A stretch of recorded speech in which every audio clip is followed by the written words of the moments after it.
Let's see. Let's hear a tale about the Chantry Darkspawn. lore says it is man's pride that created the Darkspawn. In ages past, the mages of the Tevinder Imperium ruled much of the world we know. In their pride, they thought their magics invincible and imagined that they were greater than the Maker himself. So thinking, they invaded his golden city, planning to take it for themselves and depose their own creator. But they were impure and full of sin. And it is with the sin that they tainted the golden city, corrupting it forever. The Maker cursed them and cast them from his sight. Wherever they went, they spread the taint of their sin. Any land that was touched by the taint became blighted and would suffer no life. Instead, the Darkspawn arose to torment us and remind us of our hubris. Yeah, we knew that already. You any stories from Orlais? Of course, Orlesians enjoy telling stories. I shall tell you my favorite tale of Aveline, the Knight of Orlais. Alright, go ahead. A long time ago, a girl child was born to a farmer. He had hoped for a son, not a daughter, and so he told his wife to abandon the child in the woods. Before the cold could claim her, the baby was found by a tribe of Dalish elves who took pity on the poor mewling thing and raised her as their own. Aveline, for that is what they called her, grew strong and quick and clever under the guidance of the elves. She learned to wield the sword as well as any man, could kill a deer with an arrow at 100 paces, and was as graceful on the back of a horse as she was on foot. I saw that coming. Many legends have familiar forms and themes. We enjoy them so because we know them. Aveline's Dalish True. guardians saw that she could easily best any Orlesian chevalier in battle, and wanted to show the cruel humans the child they had left to die. They bestowed upon her a fine horse and armor, and sent her to prove herself to her people in the grand tourney. Now in those days, no woman was allowed to take up arms, let alone compete in the grand tourney, but Aveline kept her helmet on and was not discovered. Did she win? Aveline won many events and gained the approval of the adoring crowd. Eventually, she came face to face with the knight Kaleva in the grand melee. Aveline had already bested him in the joust, and Kaleva was determined not to lose a second time. Out of desperation to regain his honor, Kaleva tripped Aveline and tossed her to the ground, ripping off her helmet as he did so. Silence fell upon the arena as Aveline was revealed. Kaleva declared the previous competitions invalid. A woman had taken part, and this was not allowed.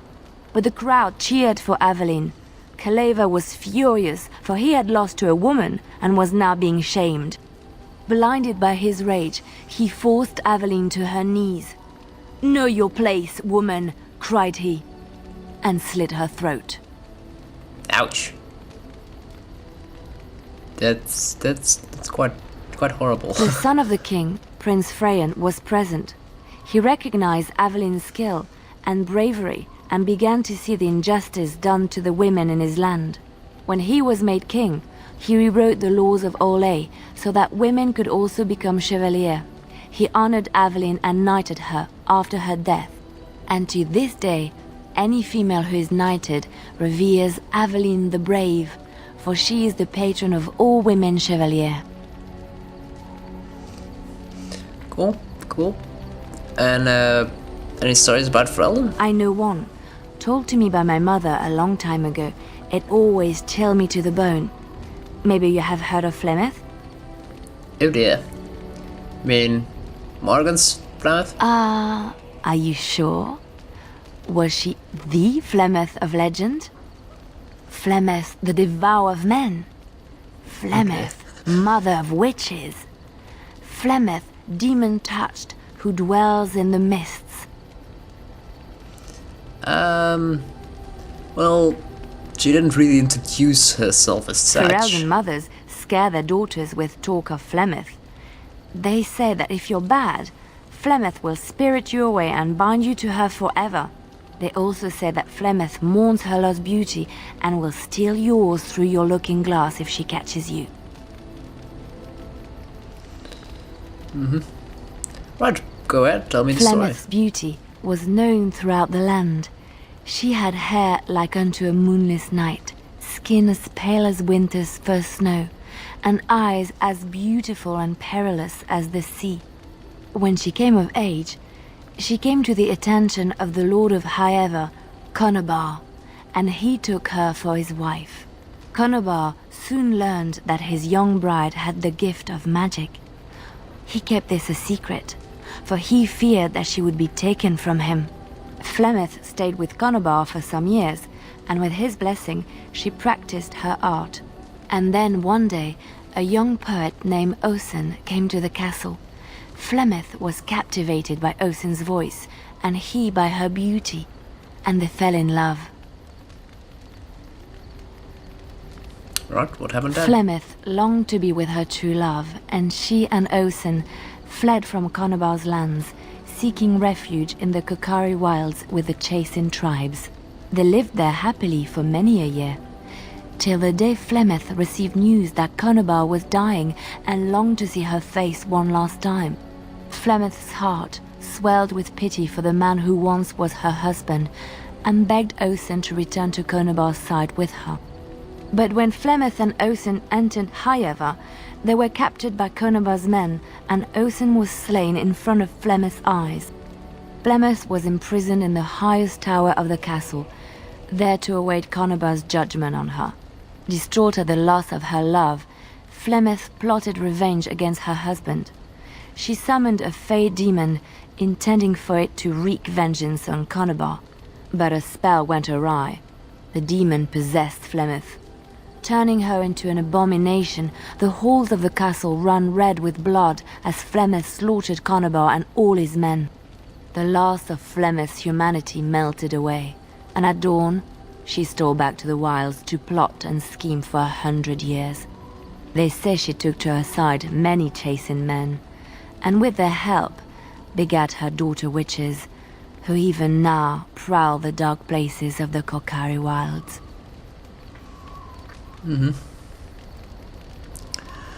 Yeah, we've already heard a similar story from Morgan, but that was slightly different.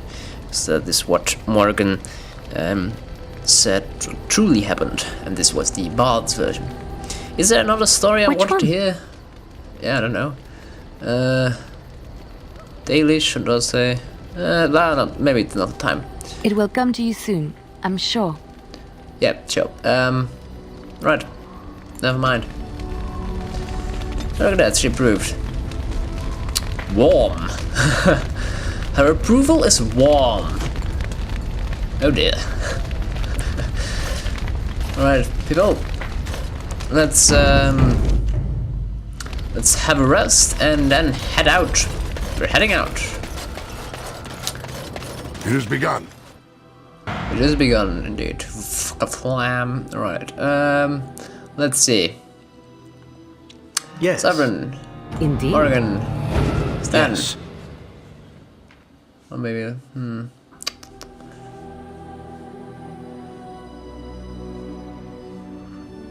no, that's fine. The Frostback Mountains it is, with everything basically done except for Denerim and the dwarves. Let's head to the old home of Durak, Orzammar, hidden deep within the Frostback Mountains. And Morgan leveled up. Alright.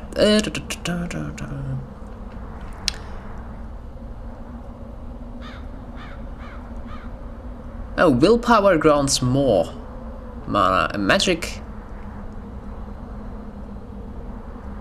grants spell power. Oh, I had it wrong all this time.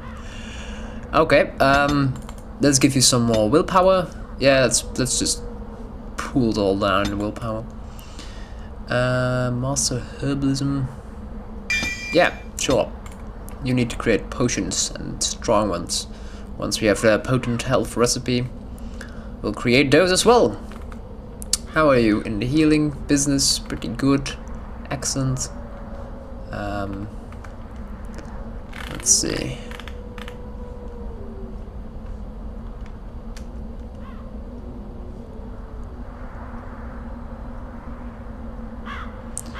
This is good. Arcane mastery, permanent bonus to spell power. Also like these area of effect thingies. This perhaps worked was oh, we don't know this yet. Alright, let's give you that then. You need to heal us after all. You're the healer. Now that Win is kinda dead. Morgan, you're a healer. You must heal. Yes.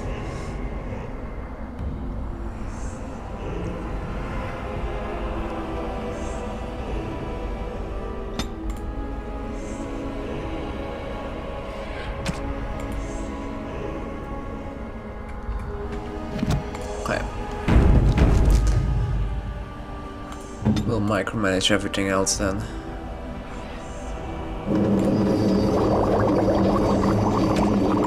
A greater health fortress, yes, there we go. Oh, we need elf fruit for that as well. God damn it! Let's see. Yeah, there we go. Bloody hell. Alright, we're going to need a lot of elf fruit. 80. If I'm not mistaken. So, towards the party camp. Oh, this is so embarrassing. We have arrived at our destination. What are we going to do? Return to where we came from. To buy some herbs. Do you have elf fruit? Something you need? I'm sure yes, either my elf fruit. Do you have it? Please tell me you have it. Otherwise, I've bought a lot of useless stuff.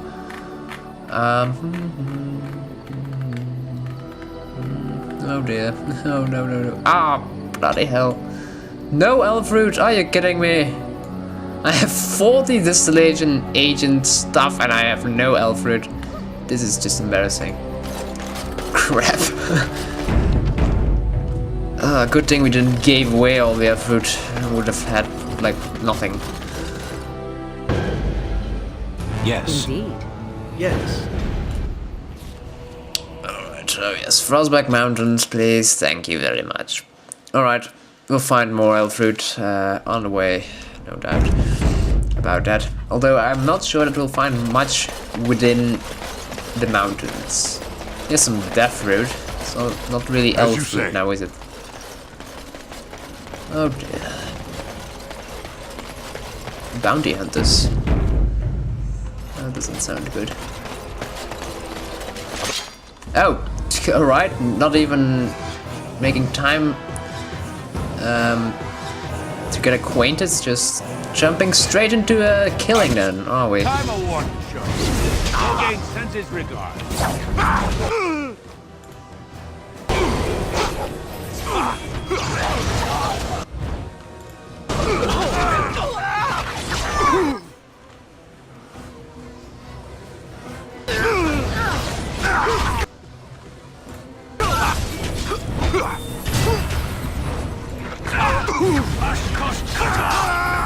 Oh, someone died. It was 7.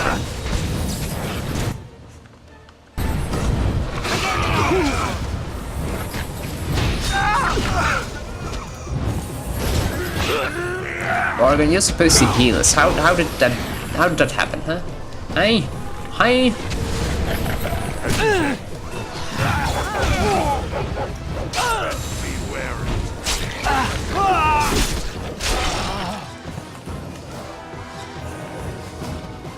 Bloody hell.